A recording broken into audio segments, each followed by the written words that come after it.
Welcome to the Sourcing Hero podcast, produced by Una, a group purchasing organization that empowers sourcing heroes, and Art of Procurement, the world's largest procurement podcast network. I'm your host, Kelly Barnard. The goal of the Sourcing Hero podcast is to capture the epic stories of people who are rising up and beating the odds to create exceptional value within procurement, directly from those heroes themselves. Today, my guest here on the Sourcing Hero podcast is John Latham. John has a really interesting mix of experience, deep category expertise on the buy side of the procurement process, but also business development and account management roles that we might think of as being on the sell side or account management side as well. So, hi, John. Thank you so much for being with me today. Good morning, Kelly. I'm great to be here, and thank you so much for taking the time in my journey here in procurement. Which intersected with my own. You and I used to work together back in the days when I had a normal job. I'm doing air quotes for any of our podcast listeners. So we've known each other a long time. But for people that are just meeting you for the first time today, I sort of teased high level at some of the different roles you've held within and around procurement. But what else do you think it's helpful or interesting for people to know about your professional journey? As I was thinking about our conversation, Kelly, and realizing how far we go back, I've spent this adult career in the indirect spend, my air quotes as well, right? and what I always tell folks is I think it's kind of interesting. We didn't even call it indirect spend back then. We didn't. 20 some years ago, we called it NFR, if you remember. That's and right. That was not for resale spend for our clients. Back then, it was Ahold and eventually to U.S. Food Service. But yeah, so it's kind of like, hey, it was called NFR back then. That was cool. And then we came around to indirect spend. And just a little bit from my background, I've been fortunate enough to kind of work in at least 3 indirect spend organizations that were startups. So we were starting up inside of Ahold and Topco and U.S. Food Service. And I recently just finished up with another one. The interesting thing is I think about the journey is that, when on the startup, now I say startup, but we were a startup inside of a very large organization, right? So funding was for the most part pretty good, but you had to wear a lot of hats, right? So over the years, what I found is kind of like, we started sourcing and then you had to work with the suppliers, right? So you had to work with the supplier and then there's a customer, right? So you had to go and get the customer too. So source it, work with the suppliers, get it in place, go find customers, kind of manage ongoing and grow the spend was obviously it's the goal of the procurement groups and kind of making sure that you can demonstrate a kind of proof of concept.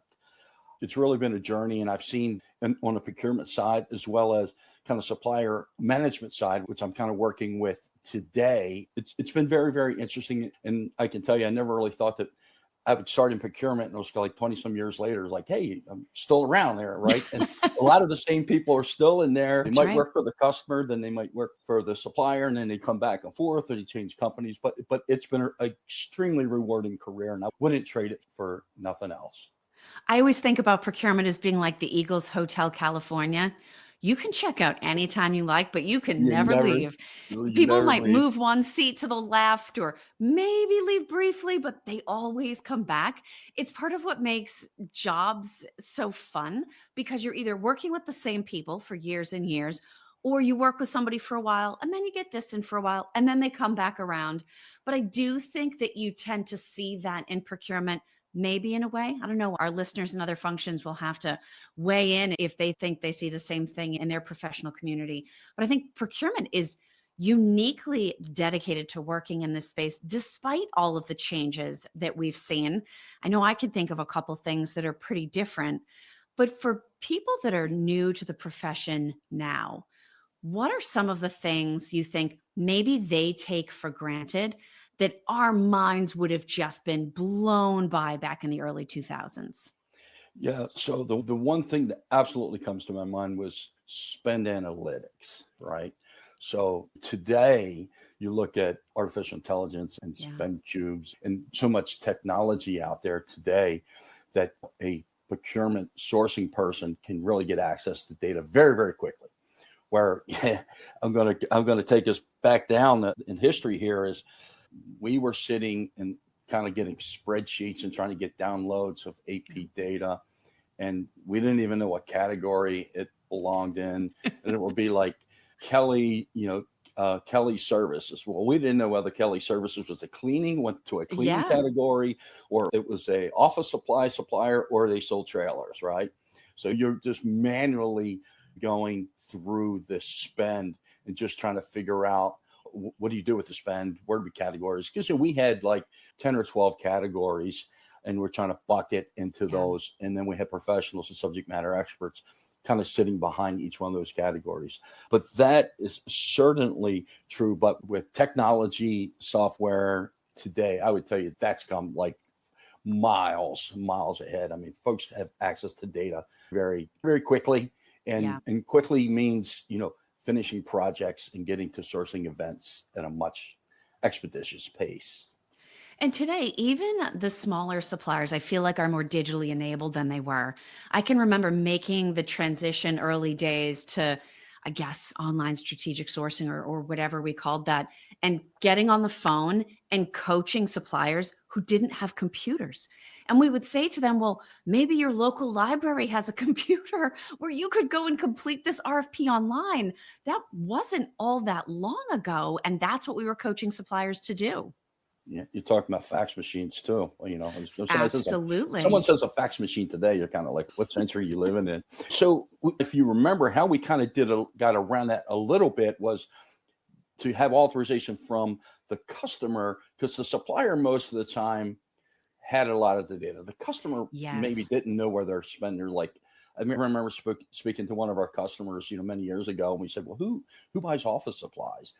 And he literally said, everybody has a telephone on their desk, right? That's who buys office supplies, right? Everyone. But yeah, we could get authorization from the customer, and you could go to the supplier in some cases. And you could expedite a little bit, but just the whole data, the trend of how we see and utilize, and we're so much smarter today about spend, especially if you're trying to work into reduce supplier rationalization or SKU rationalization. It's just, we're light years ahead. Now, one of the things that I think, and some teams will still have this, I know, but one of the things I think, John, you and I benefited from that is present in less procurement teams today is there was a lot of dedication within categories. So we would have, you talked about maybe the 10 or so categories that we started profiling. You were logistics, I was hired services, but you would have a team, depending on the category, 3, 4, 5 people. All they did at different director level, analyst level, was work that category. Now, a lot of procurement teams have been leaned out so that you either have just process expertise, or you're bringing in category experts, either from the business or from outside. I think that was a luxury we had that we didn't necessarily recognize that a lot of procurement teams would like to have today. I'd be interested to see if you're sort of seeing teams change, if you have a similar memory of the benefits that came with that in procurement category specialization. In a startup, it was always nicer. I say nicer because it wasn't always, you didn't always have the benefit to gain credibility with stakeholders and suppliers, right? So if you came in, and like my background was logistics and distribution, as you've mentioned, that's kind of what I did. So I could talk trailers, I could talk material handling, I could talk facilities, those kinds of things. And I think it just kind of gets you up, and again, lends credibility. Again, if you're working through, at that time, we were working with many, many different grocery retailers and food service companies, and you're trying to gain the friendship and the partnership, be the trusted advisor, right? Yeah. But if you had the that expertise, I think you moved it. You moved a little faster, and it allowed you to gain those efficiencies at a much quicker pace. Understanding the specifications to help all the parties through, whether again it was they were trying to reduce suppliers. I got 20 different office suppliers. I like to have 3 or something like that, and I buy 20,000 different SKUs from office supply category. We want to reduce that. So I think it just helped. It helped move it faster. Yeah. And again, I think the credibility is kind of like, oh, here comes another procurement group that's going to ask me for reductions in price Yeah. and for business I already have. How are you going to help me grow my business? So I think when you're, especially in the startup, it's always nice to have that. I don't see lots of different variations of that Yeah. today. And you don't always need to have an expert. There are some categories where either it's a general enough thing or it's tactical or you source it so irregularly. Maybe it's something with a long contract cycle that it isn't necessary to have somebody in-house. We've talked about some of the benefits of having category expertise, but how might procurement tell whether a category of spend is one where it makes sense to have someone sitting within procurement that has that background, or whether it's a category of spend where you can still get the information that you need to source it effectively by working with suppliers, stakeholders, and third-party experts? Think about it in terms of kind of the consultant 2 by 2, right? So high spend, what's strategic to the business, Yeah. right? We found, at least a lot of the businesses that I've worked with, always felt like marketing was really strategic, right? Because that was kind of, that's how they differentiated themselves, right? Yes. So they wanted to really have that in-house expertise to buy media and now digital media today. And some of the other spend categories aren't as important. Sure. But if it was office supplies, we need a generalist that can follow good, Yeah. solid sourcing process. Because I always believe that a good, solid sourcing process is valuable. It does deliver a disciplined process, delivers value Yeah. to the customer. But at the same time, the individuals that may be a generalist are hoping that you're building subject matter expertise, right? And they can move across categories. And Absolutely. oftentimes what we found is sometimes the procurement organization, kind of the smaller pyramid, you want to offer opportunities for folks to grow and move them across categories and move up to prepare them for additional leadership positions. I think it just really depends on kind of the strategy of the company and where they see those Yeah. high spend, high strategic areas of business. Now, you've worked within procurement, but you've also had a lot of experience on the sales side. What is it like switching from one side to the other? Well, I absolutely love it because I like the interaction. I like the problem solving. I like Yeah. the interaction with the customer. I like the hunt. That's certainly not for everybody, Sure. but I enjoy chatting with the stakeholders, chatting with the suppliers, understanding how we're going to make Mhm. everybody bigger, better, stronger, and just having an interaction. A lot of times with procurement, it's kind of process. You're following the 5 or 6 or 7 step sourcing process, and you got to be disciplined in that space. But I just always found that I ended up really kind of coming to a spot where I really like the customer, the account management, the business development, the hunting part of the business. And I've moved sourcing folks through my career in and out of, procurement roles and sales roles, if you will. And it worked very, very well for some. And some were like, there's no chance, John, I'd rather just go back and be, I like the procurement. I don't like the Yeah. ambiguity in some cases. So. Now, for all the things that procurement and sales are different, all the points that we're different on, is there something that you can think of that we have in common that if we understood that we shared this, I don't know, objective, quality, whatever it is, that would actually make it easier for us to collaborate and problem solve together?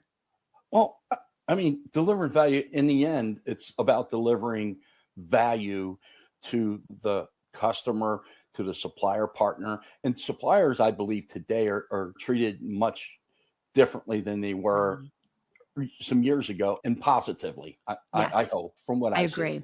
So you're really working towards the end game, and you really need to be in lockstep. And goals, the goals need to be aligned. So if the goals, we want to bring X amount of dollars under management, we have savings KPIs. We want to have X amount of business to women, minority businesses. We want to diversify. We want to rationalize SKUs. We want to Yeah. reduce supplier count. We want to improve PO count, the whole source of pay process. You need to be in line. When one team is if sourcing's focused about procurement getting the programs and kind of getting the deals done, and sales teams focused on getting the sales in the door and achieving revenue, right? You get a little bit of push and shove. And I think, they become working against each other a little bit. So, I've been fortunate to work with organizations that I believe have done a really good job. Now we have bumps along the way for sure. I won't say it was always smooth. You get like, hey, sourcing person, no, they didn't get the customer, well, because the deal wasn't good, right? Yeah. Those kind of things, a little push and shove. But I think when you're truly focused on kind of like, and every customer may be slightly different on what they're at, what they want, right? So you manage all of the things that the customer needs and wants. Absolutely. And we're all managing customers, right? Sales is managing maybe procurement as their customer, but procurement's managing internal stakeholders as customers. It actually feels like it's probably a very similar dynamic to me. Mm-hmm. It absolutely is. Now, John, we have a tradition here at the Sourcing Hero podcast, and I want to bring you in on this. We're going to initiate you into the club today. Uh-oh. So I'm going to give you 2 questions. Mm-hmm. You can pick either one, and I promise that there are no wrong answers. So your options are, what does the idea of a sourcing hero mean to you? Or if you want to go a little bit broader, what do you think heroism looks like in a business context? What does heroism look like? I think, we're in business to help facilitate and collaborate improvements for our business and for our customers, for our suppliers. You're kind of the end game. That end goal, it isn't anymore, but in the early days was always kind of about savings. That's how you were kind of managed, right? That certainly changed. And now it's certainly important. I never really met a customer that said they weren't interested in it. Yeah. But, if you think about all of kind of bringing the other KPIs, just a few of them, what is the goal of spend under management? We want to reduce SKUs, which I've said. What does cost avoidance look like? Because cost avoidance for procurement was always kind of tough. There's kind of like, oh, do you get credit for it? You don't get credit for That's it. right. What kind of business you in? Source pay, PO accuracy, order times, improved products and service. Who wants to be first to market? I remember in our retail days, all the retailers wanted to be first to market with whether it was the plastic bag roller in the produce section or something feels like innocuous as that. It was important because it was, you get the customers in and out and they had a good experience. It meant something. Inventory reductions. Like, I got all this inventory in our uniform, things we would like to reduce it. We would always want to make sure that we made the stakeholder look like the champion, right? Oh, because of course. many Absolutely. times we were coming in and we might be, we would say, hey, we're going to be the arms and legs, extra arms and legs. And if you do 20 sourcing projects and you can only get to 10, let us help you do the other 10. And then we'll help you get there, and kind of making sure that the customer didn't see it as because I always say procurement's very emotional. It's like no one ever says, oh, hey, I really put together a really horrible deal and we're getting beat up over it, right? Everybody's or like, I don't care which one of these suppliers you pick, just spin a wheel.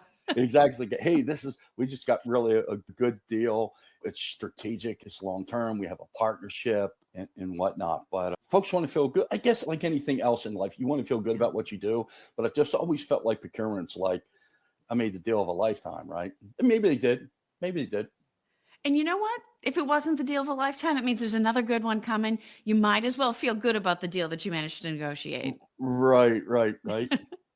So, John, if people are meeting you for the first time through this conversation and they would like to connect with you, learn more about your past, hear about your experience, what is the best way for them to get in touch?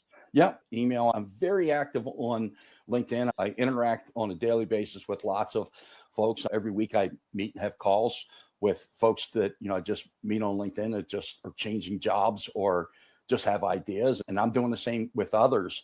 I can talk about this space for days. This podcast could go on till Friday if you let me go. But we need to provide snacks if we did that. You got it. But yeah, I'd love to have a conversation. I'm currently doing some strategic advising for a startup GPO and kind of acting as a fractional business development officer for a transportation company. Ultimately, I'll continue in and around this space.